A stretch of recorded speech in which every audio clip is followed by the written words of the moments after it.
Novus, the new voice. Vox Novus, the new dimension. Vox Novus, thought and movement leaders who will share from their experience and offer tools to help us navigate our rapidly changing world. My name is Victor Fuhrman. Welcome to Vox Novus, the new voice.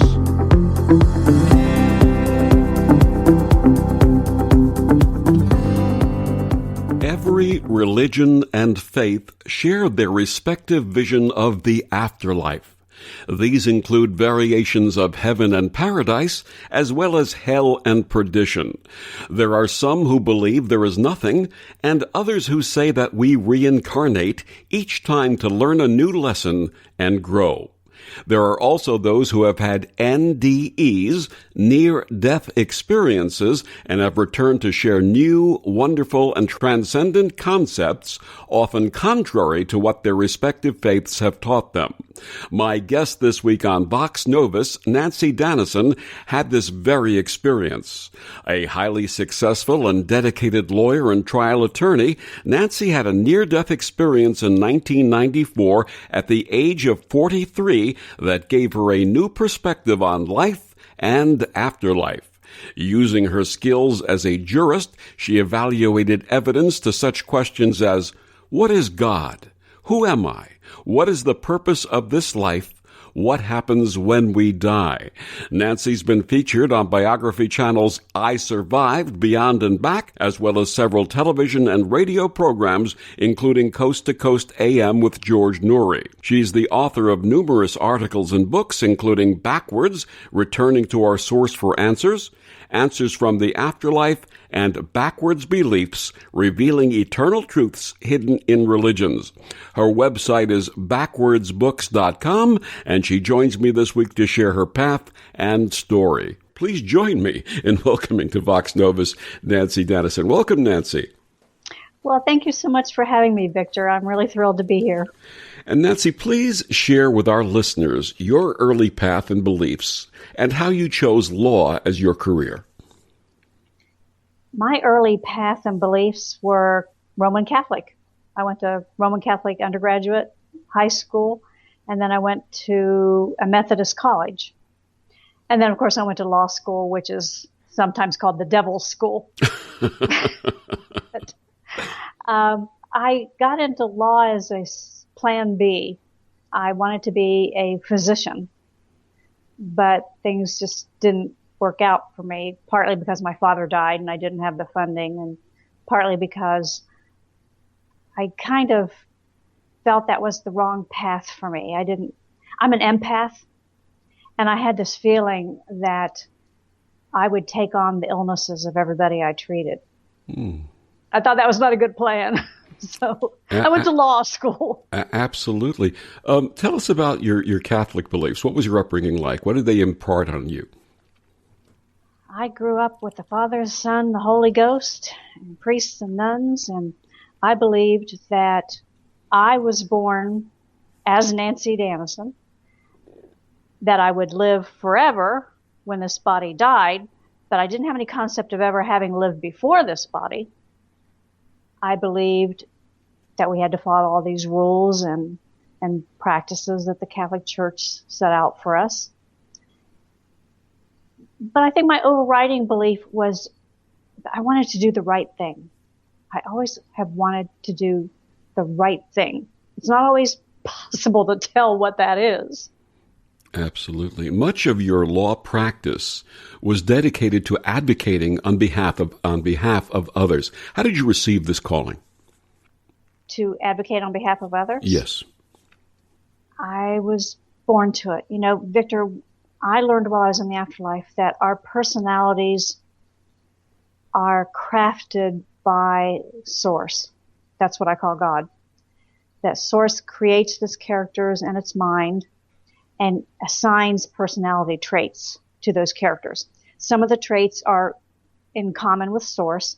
Some of them are traits that Source cannot experience itself. It can imagine them, but it can't experience them themselves. And so, from my perspective, my eternal personality includes the trait of trying to help others, trying to comfort others, being empathic. And in the course of your legal practice, what were the types of people that you worked with?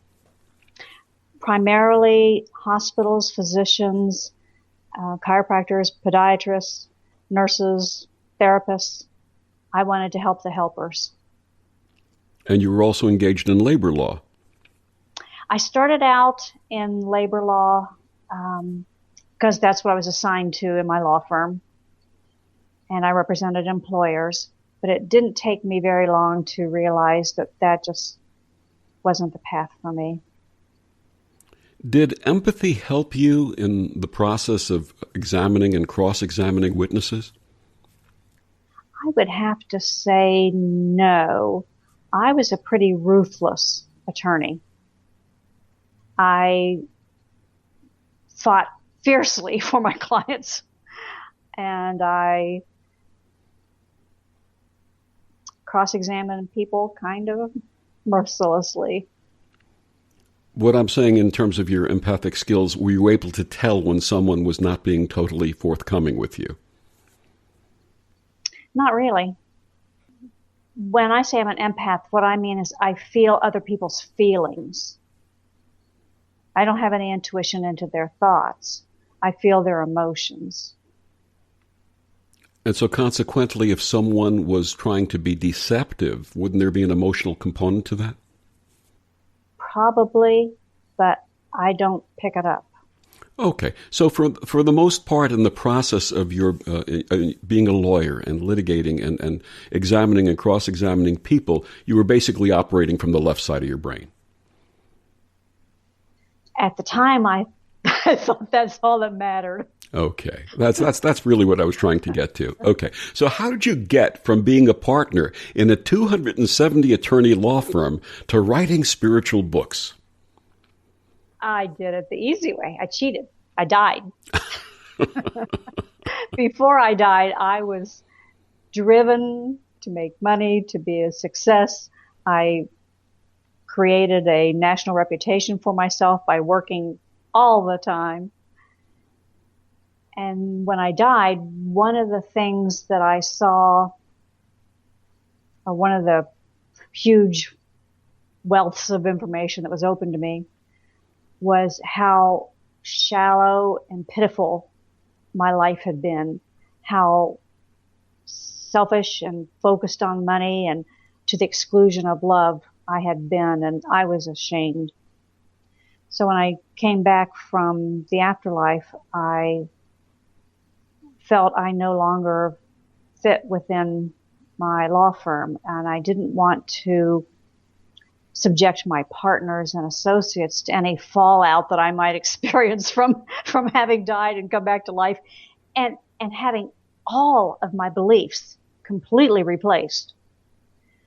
So I left and went out as a solo practitioner, and I didn't try so hard to make money. I just wanted to help people, but I made money anyway. Now, you had said that you were ashamed, but weren't you working to help others in that process? And even though you were making money, you were helping others at the same time? Yes, I was ashamed of how focused I had been on the human vision of success. And I was ashamed at how little effort I had put into my friendships and into my family life and into, being there emotionally and physically for other people. I was there for my clients.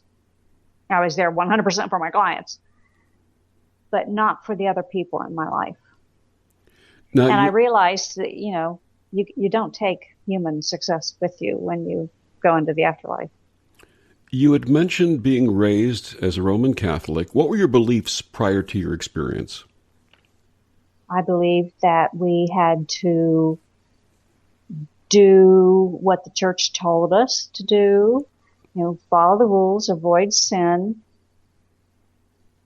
And by doing that, we would earn heaven. Now, were you a practicing Catholic at that time? Yes. So you were a practicing Catholic. You attended church regularly? I wasn't like an every Sunday type of gal, but I did attend church, yes. Okay. So you're a partner in a 270 attorney law firm, and you pass away. How did you die?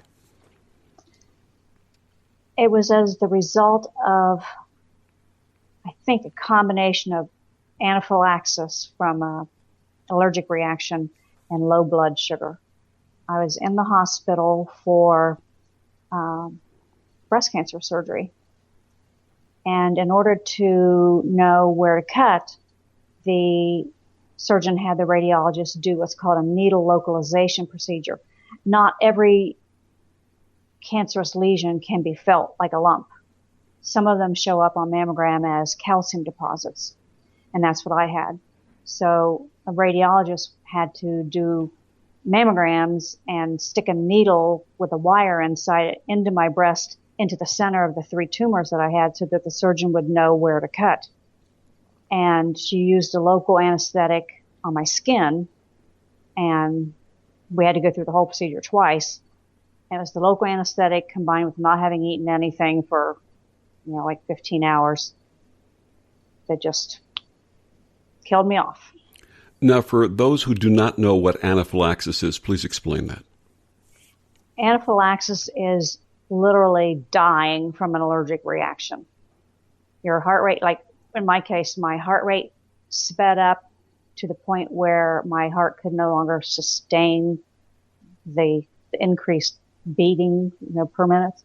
I was sweating profusely. I was confused. I lost my eyesight, my hearing. It's a life-threatening situation. And how long were you clinically dead? I don't know, because I was alone. I was alone in the mammography room. The radiologist and technician had left to get the last set of films developed, and we'd been at it for like an hour and 15 minutes, and so I think they took a break. And they had come back into the room and were looking at the films up on the film view box at the end of the room before I came back into my body.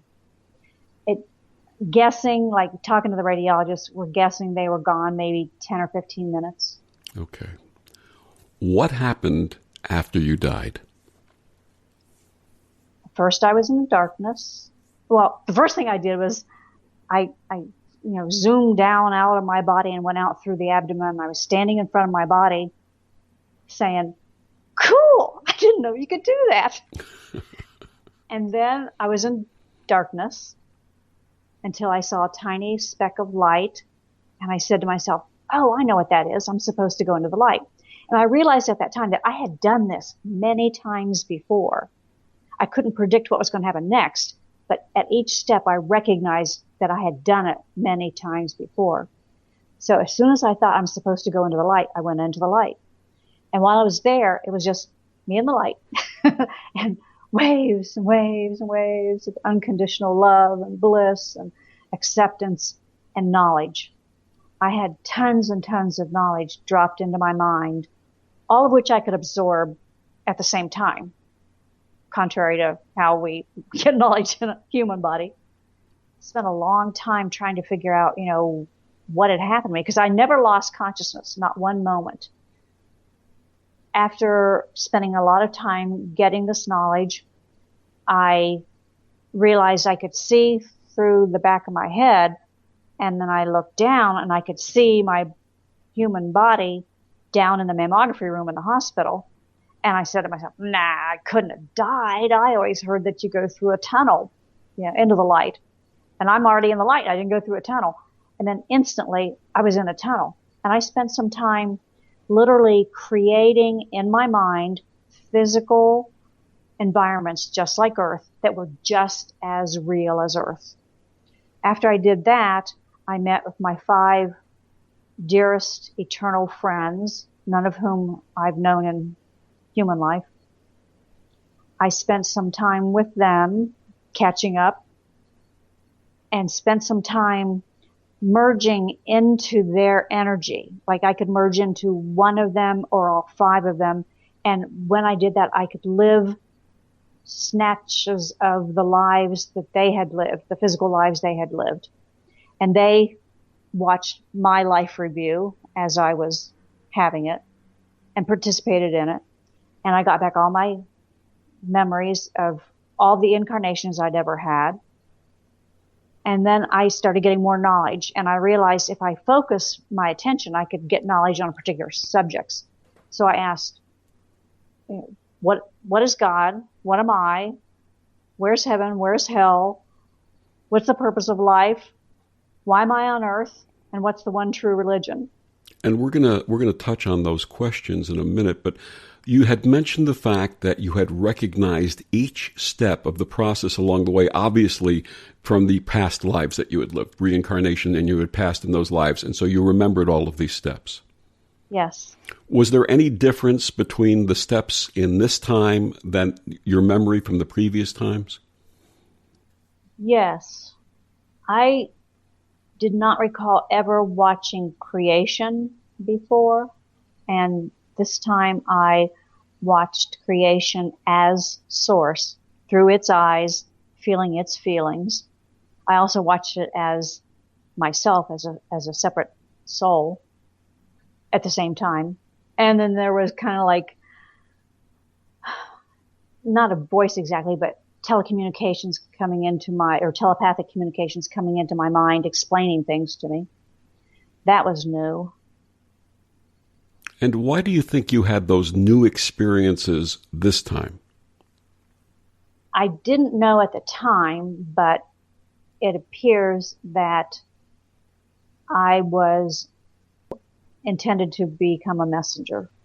I was shown the entire history of Earth and its future. And during that history, I saw the development of religions and their future.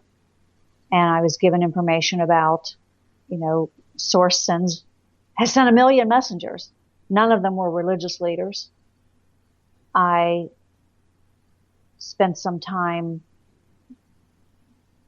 delving deeper into Source's nature, and I eventually got to the point where I woke up to the realization that I have never been a separate being from Source, that I've always been Source, and that I chose to have this human experience for myself for a reason.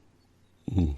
And the whole time I was in the afterlife, particularly when I was watching that history of Earth's religions, I kept saying to myself, somebody ought to tell those people, down on Earth, I meant, somebody ought to tell those people. So after I awakened to the knowledge that I was Source, all of a sudden I realized I was being sent back to the body. I don't know if I chose to come back or whether I was assigned, but I was saying to myself, well, when I said somebody ought to tell those people, I didn't mean me. I want to stay here.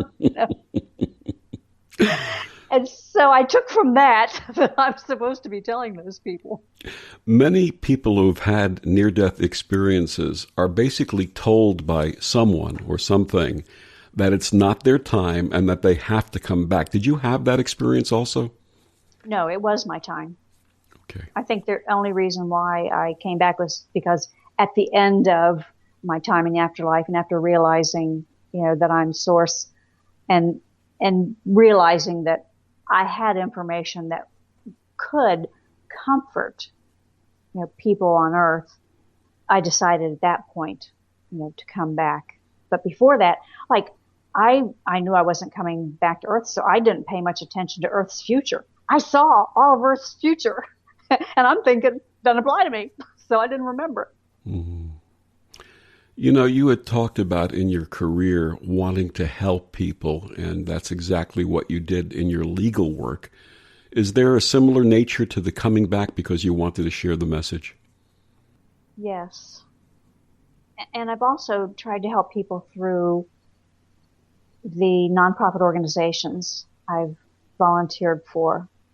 But the whole purpose of coming back and sharing what I learned in the afterlife is to let people know that they're not the body. When you look in the mirror, you see the body. That's not you. That's a human animal that you have incarnated into.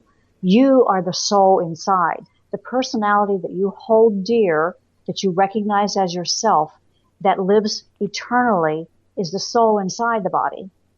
And even inside these bodies, we have tremendous spiritual power. We can literally craft our human lives. We can get information from the afterlife. We can have multiple simultaneous levels of awareness. We can experience unconditional love, and we can heal. We can heal ourselves and each other. And we can use those powers. And that's what I'm trying to help people to understand and teach them how to do it. My guest is Nanci Danison. She's the author of Backwards, Returning to Our Source for Answers, as well as many other books. Nanci, please tell our listeners where they can get your books and find out more about you and your work. My books are available at any bookstore by order, Amazon.com, BarnesandNoble.com, and a lot of other online bookstores. And your website? Backwardsbooks.com and also NanciDanison.com. And we'll be back with more of Nanci after these words on the OMTimes Radio Network.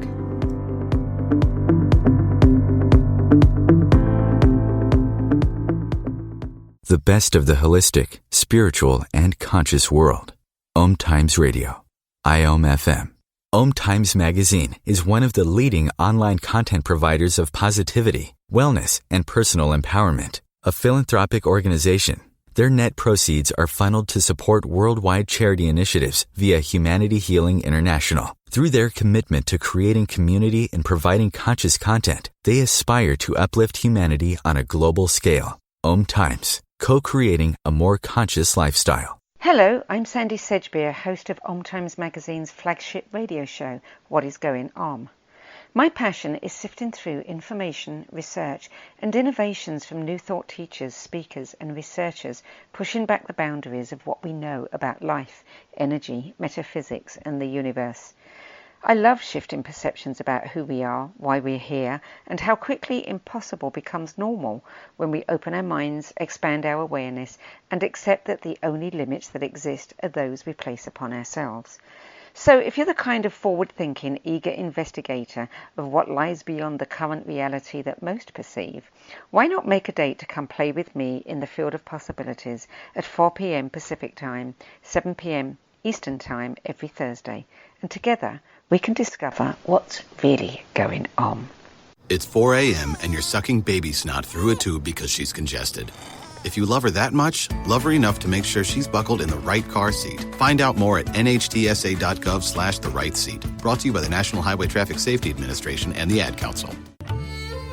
Imagine yourself being transported to India, to the banks of the Ganga and an ashram in Rishikesh. Visualize that you are welcome to satsang with an American sannyasi who shares the wisdom of her guru. Your visualization has manifested. Join Sattvi Bhagawati Saraswati for inspiration and transformation every Thursday at 11 a.m. Eastern on OMTimes Radio. So I'm a cat, and I just moved in with this new human, and she's got this little toy she's always playing with, all day long. Tap, tap, tap, tap, bloop, bloop. She can't put it down. There it is. Oh, and get this. She even talks to it. Last week, she asked it for Chinese, and guess what? Egg rolls showed up. Like magic. Humans have cool toys. A person is the best thing to happen to a shelter pet. Be that person. Adopt. Brought to you by the Ad Council and the ShelterPetProject.org.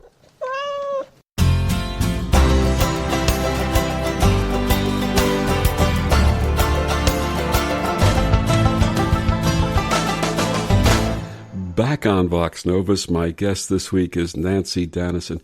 Nanci, what was the most memorable part of that first experience? I'd have to say all of it. Unlike human experiences that you forget over time, I can remember every moment of the things that I can remember. Like when I was going back into the body, I felt like I was being stuffed back into this cold, wet, heavy mound of clay, and I fought it like crazy. And the whole time I'm trying to memorize what I learned in the afterlife. So the things that I did memorize, I still have those memories just as vivid as they ever were. The thing that I think is the most memorable in terms of being an NDE is that I was able to remember so much. When we think of memories, conscious memories, not NDE, but conscious memories, we often have a visceral connection. We feel them in our body. Do you feel any of this?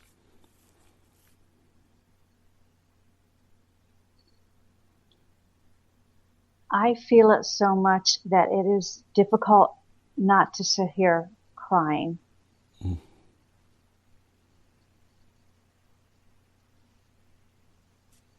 Tell me about that, please.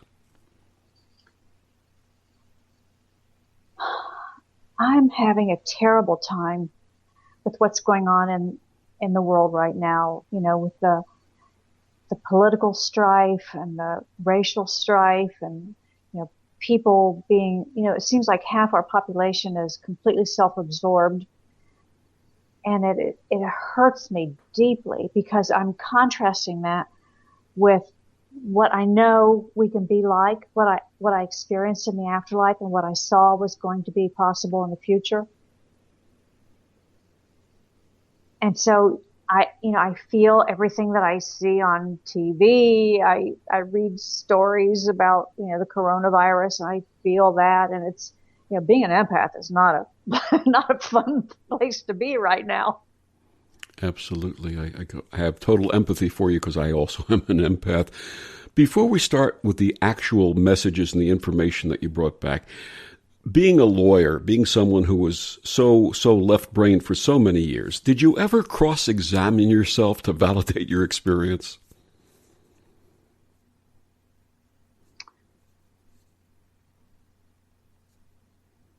How would one go about cross-examining themselves? By asking the questions that you would ask if you were interviewing someone sitting on a stand having had the same experience. Internally, obviously. I've never felt the need for that. Like, do you feel a need to cross-examine your memories of high school? No, not at all. Or getting married, or your life with your children. It's the same thing. I mean, this afterlife experience was part of my life. I lived it. It's me. It was much, much, much more vivid and aware and real than anything I've ever experienced in human life. So I've never had a moment's interest in cross-examining it. Wonderful. Okay, the big questions. Who or what is the divine as you learned from your experiences? The divine or the God that I met is what I call Source. It is not humanoid at all. It has very, very little in common with humans. The way I experienced it was as this huge, alive, aware, conscious, loving, curious, creative energy field. And the energy goes out from a core and then, you know, dissipates outward. It wasn't really like this, but the closest thing I can come up with as an analogy is the sun. You know, there's a core on the sun, and then it shoots off all these gases, and then it has sunlight going out from it, you know, into the universe. So it's kind of like that is the way I experience Source. And you had mentioned in the first segment that you learned that you really are Source. We're all part of Source, aren't we? We're not just part of Source. We literally are Source. And let me tell you the best analogy I can come up with on that. You know how a novelist has mental characters, the book characters, you know, that they're writing novels about. And they carry those characters around in their mind. And they keep the personalities separate, and they keep the dialogue separate, and they know who's going to act and talk a certain way. All those characters are in their mind. We, you and I, and all the other souls inside human bodies are like book characters in Source's mind. There's only one mind, one consciousness, one self-awareness, and that's Source's. And just like how we can have dreams at night, and we're in the dream, and there are other characters in the dream, and we can, feel like we're interacting with those other dream characters and having experiences and talking and blah, blah, blah. The same thing's going on in Source's mind, or something similar to that, only on a far grander scale. It's all happening within Source's mind. So we are the individuality that we're experiencing now is like a novel character in Source's mind. And then, like at the end of my near-death experience where I said I woke up to the knowledge that I'm Source, once we realize that we're actually Source, having this like little imaginary character, the character disappears. It is absorbed into the greater knowledge and understanding and awareness of the whole of Source. Would you say that we are the experiential extension of Source? Yes. In fact, that's what it told me was the purpose of creating the universe, so that it could feel and have experiential knowledge of the many things that it could imagine, but could not directly experience.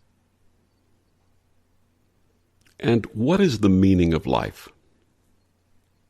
It's just that. It's so that Source can experience anything and everything it can imagine. Absolutely. Through us mental characters. Absolutely. If that's the case, why do we die? We don't die, the human bodies do, and they do because they're composed of physical matter, just like the rest of the universe. And everything in the universe, including the universe itself, is on a cyclical pattern. For many things, it's a birth and death pattern. For other things like the universe, it's an expansion contraction pattern. But that's just the way Source designed the universe. Our physical bodies reside in a world of duality, good and bad, hot and cold, black and white. Why do we do that? Because we are literally two personalities, two individuals, two entities in one body. Humans are manifestations, physical matter manifestations, like our dream characters. They all have the same innate character traits, which are all animal character traits. And then we, parts of Source's self-awareness, come and implant ourselves into these animal bodies, and we have a completely different set of innate character traits. And so you get this tension between, people characterize it as a devil on one shoulder and an angel on the other. Well, that's almost literally true. It's the human is the devil, not that it's always a devil, and it's not like we souls are always angels, but it's that huge dichotomy, that huge difference in personalities that creates everything as a duality, light and dark, on and off, good and bad, pretty and ugly, Absolutely.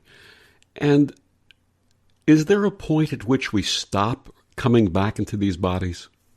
Yes, we can choose to do that anytime we want. And we don't incarnate just into humans, When I got back my memories of all my incarnations, I had incarnated into all kinds of characters and creatures and plants and animals and gaseous materials and all kinds of things all over the universe. And when you say all over the universe, are we talking in other planets, extraterrestrial? Oh, yeah. Other galaxies, all over the universe. So in essence, there's no limitation to where the essence, the source essence that we are, can incarnate? No, not at all. Just it's whatever we want to do. And it's an individual choice. So when we transition, when the body ceases to function, exist, we are given that choice every time? we are the ones that decide whether or not we want to incarnate, and how and when and into what. And yes, it's entirely a self-generated program of experience. It's, we're not assigned, or there's no karma. It's just whatever we want to do. Now, some souls, I should say, want to incarnate just to have certain kinds of experiences. I'd say the most predominant, quote, purpose of life, close quote, is to study some kind of aspect of the animal we're incarnating into, or the thing we're incarnating into. Like, we might want to study greed, and we know humans are greedy, so we may incarnate in humans over and over in different kinds of humans to experience what greediness is like from all different aspects of human life. Some people, or some souls who have incarnated a lot and have kind of gone through that process of studying, various themes of physical life, may come into a life, let's take a human life, just to be a support person for somebody else.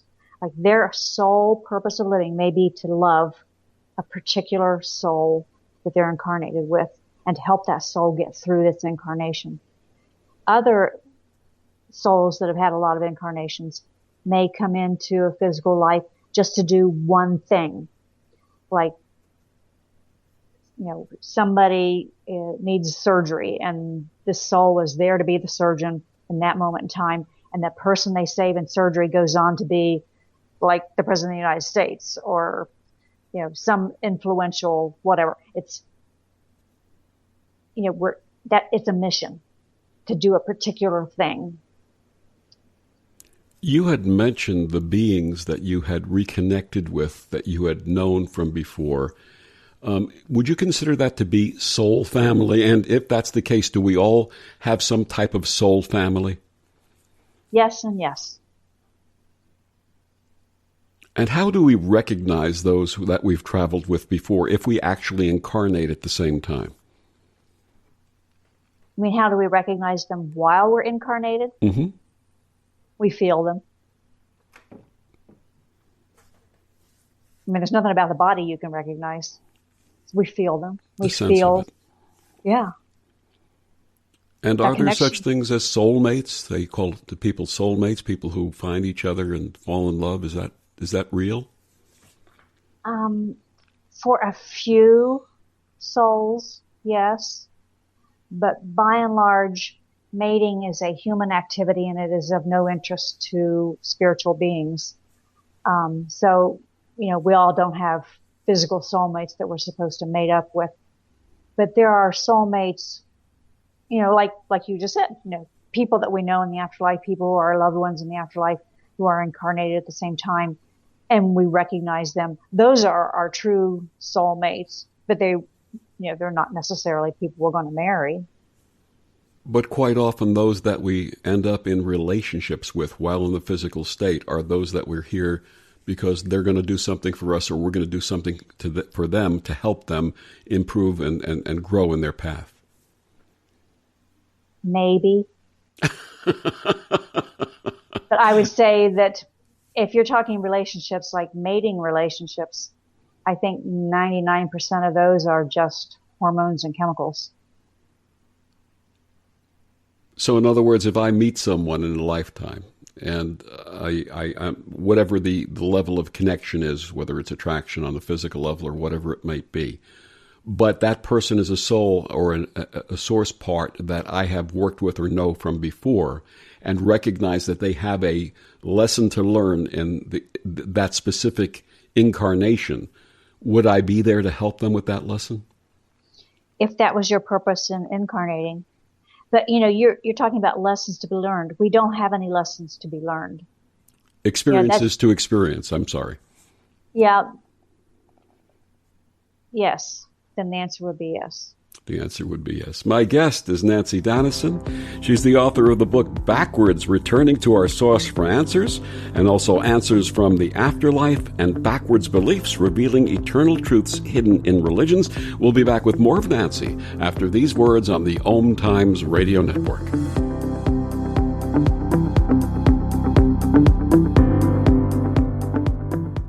Ascending Hearts is no ordinary dating site, but a spiritual dating site with a purpose, to link you with your soulmate.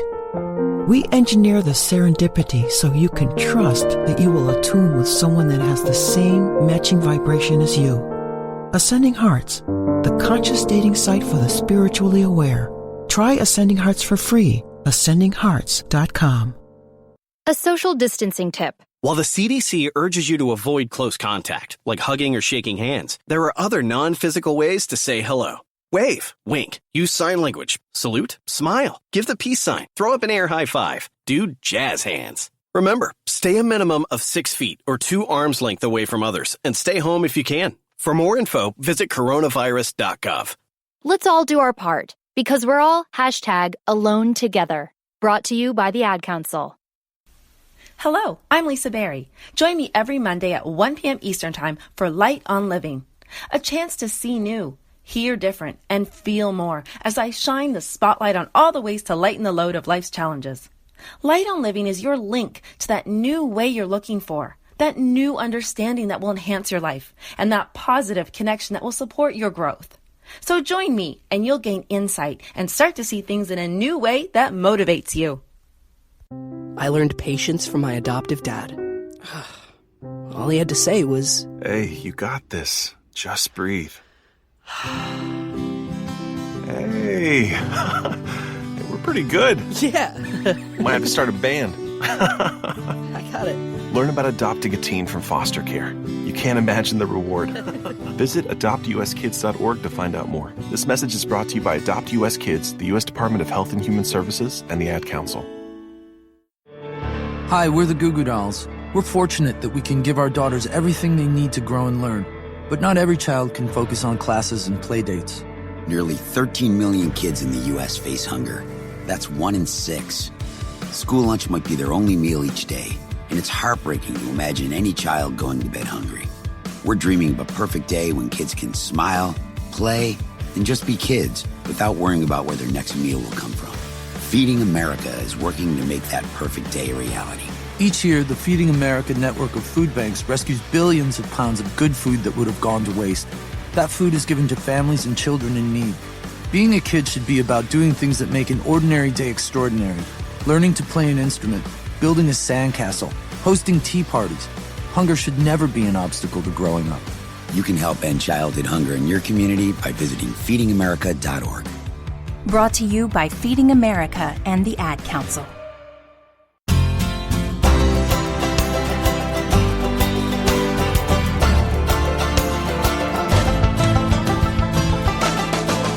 Back on Vox Novus, my guest this week is Nanci Danison. We're talking about her near-death experience and what happened after. You had additional out-of-body experiences after dying. Please share those with us. I've had 3 out-of-body experiences and 3 afterlife experiences. Like I went into the afterlife two times after my 1994 big afterlife experience. And then I got out of body in the hospital 3 times. Which do you want to hear about? Go ahead. It's your story, please. After I came back into this body and I went back to work and I wasn't performing the mission that I either assumed or took on, when I came back to Earth. A few months after that, I died again and went back into the afterlife.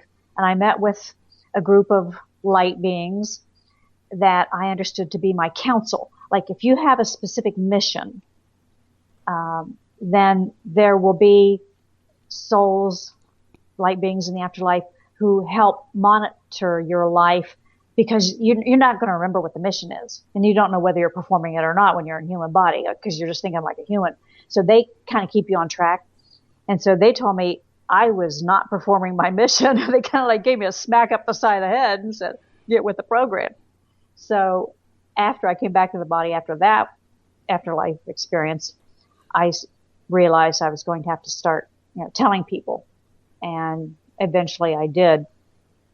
And then I went back into the afterlife a third time when I was deathly ill in 2001. I was told, I met with the council again. And in that experience, my human Nancy's parents were there. And they had on, my parents' faces for just a second so I could tell who they were. And oh my gosh, it was so wonderful to see them again because they've been dead for many, many years. And anyway, so at that council meeting, I was told that Nancy was dying and that I had not completed my mission, but it wouldn't be held against me if I wanted to come home. But if I decided to stay with Nancy, I would suffer for the rest of her natural life. And so, like the fool that I am, I said, oh, pick me, send me back for the suffering.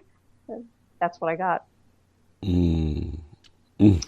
And so my 3 out-of-body experiences in the hospital are all part of that suffering package. They were all in connection with, one of them was right after that second council meeting. I called 911 and I was taken to the hospital, and I got out of body while I was waiting for an MRI. And then the other 2 times were during my cancer surgeries in 2011. You had talked about light beings. Is there anything comparable to what people have called angels? I think that when near-death experiencers say they see angels, I think what they're seeing is light beings, because when we're first in the afterlife, we still think and function like humans. It takes a while. We have to go through a transition process before we stop doing that. And so if these people have not gone through that transition process like I did, they will see light as an angel. They will see, brilliance as an angel. But in terms of there being like a hierarchy of beings separate from God and, subordinate to him, no, none of that exists. What powers do we have incarnated that we may use to improve our lives while we're here? The biggest and best one is we have the ability to literally create the events of our human life. We're doing it all the time unconsciously. What we do is we project or manifest into the physical world, into our physical life, what we truly and deeply believe. If you change those beliefs, or if you consciously manifest, you can change what you're getting.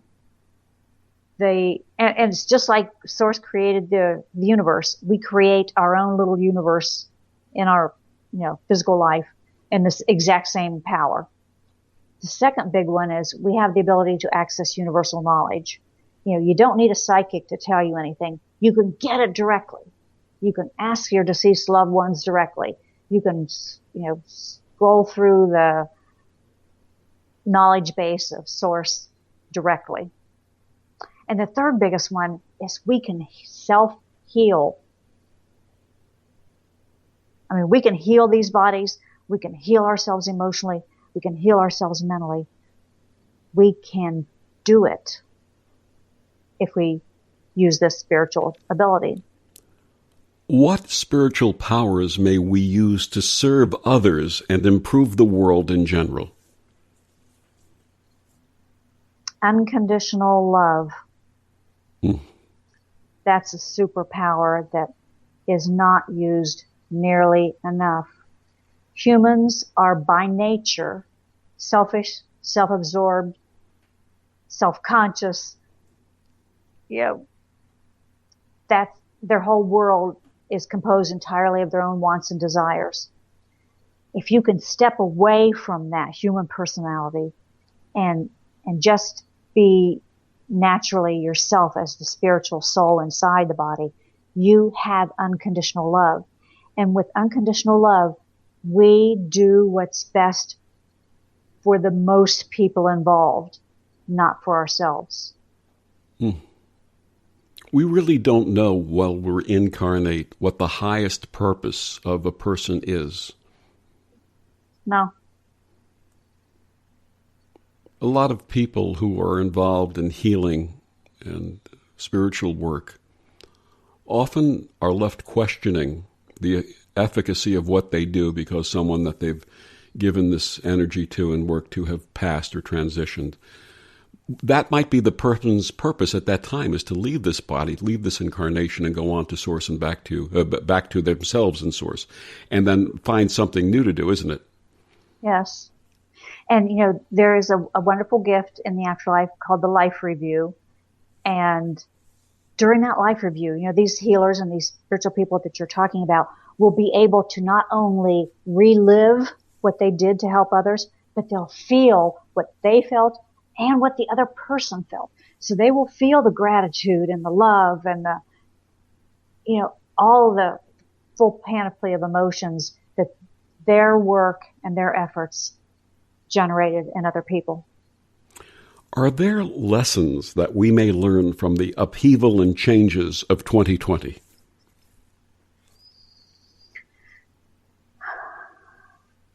Oh, there are so many. There are so many. I think, from my own limited perspective, the number one lesson we can learn is that being self-centered and selfish is not a working model for society. Absolutely. What else?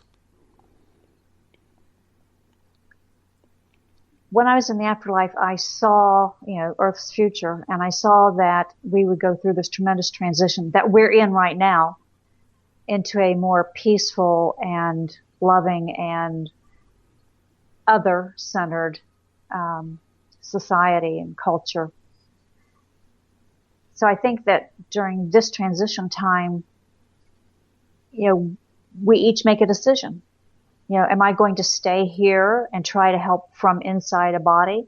Or am I going to, move on from this life and try to help from the other side?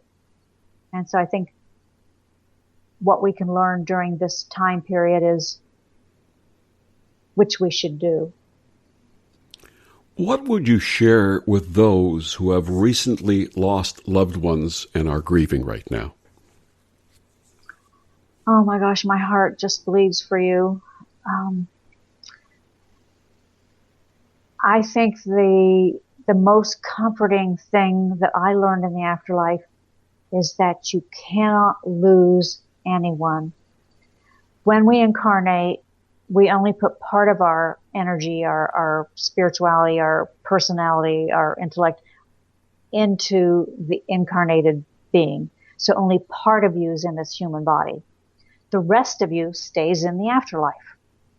So let's take a husband and wife and, they have love while they're here on earth.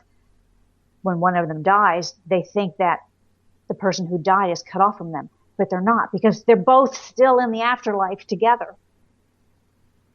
So if you can teach yourself to connect to your loved ones in the afterlife, you can feel them more in your life.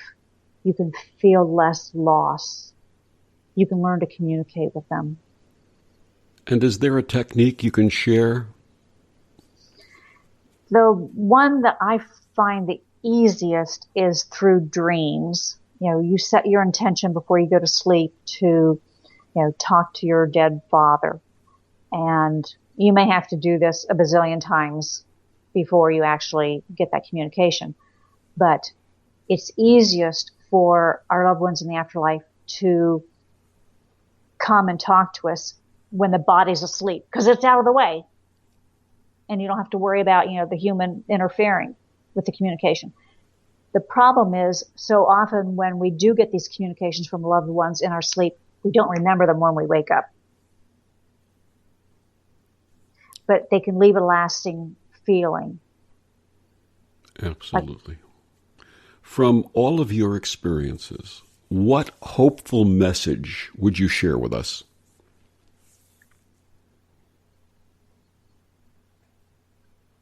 We have the power.